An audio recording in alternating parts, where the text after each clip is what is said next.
We're going to go over why economies are self-correcting and why we always come back to the long run. The book is going to talk about price level expectations. We talked about that in class.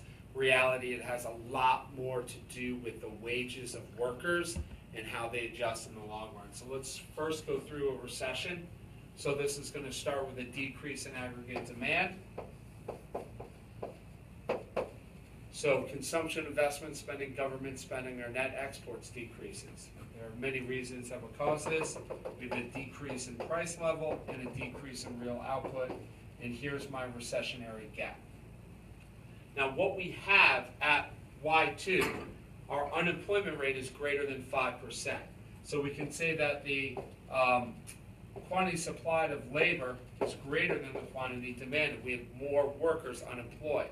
So they are willing to work for less money. It's easy to find a worker because there are so many who are unemployed that businesses, if they want to hire more workers, they can at a lower rate because supply is greater than demand.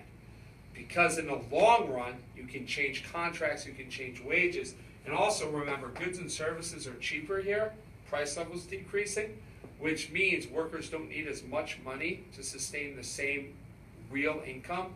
If inflation decreases and nominal wages decrease, well then real wages can stay the same.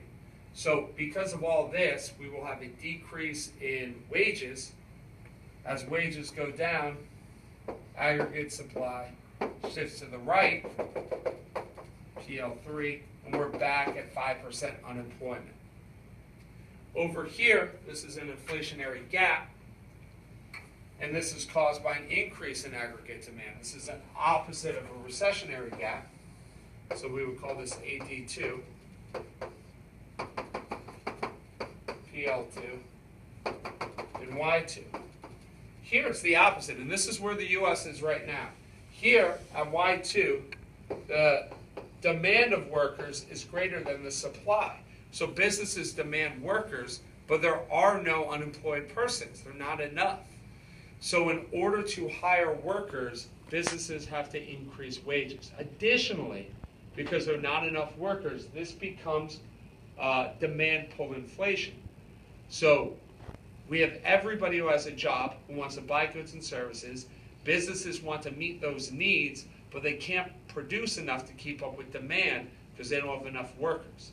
So prices start rising. As prices rise, we had 2% inflation last year. As prices rise, workers want more money. They want their cost of living adjustments. They want raises. They need more money because goods and services are more expensive. Additionally, businesses want to hire more workers. In order to do that, they have to raise their wages because there are no workers around.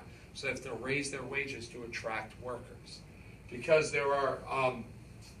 wages will rise, aggregate supply will shift to the left. It's called an inflationary gap because when we're here, we're always going to end up back at 5%, and that will cause inflation. It's a gap, which then we have inflation. So think about it this way. If we have more than 5% unemployment, it's easier to find workers, wages come down, supply shifts. If we have lower than 5% unemployment, it's harder to find workers, wages go up, supply shifts left.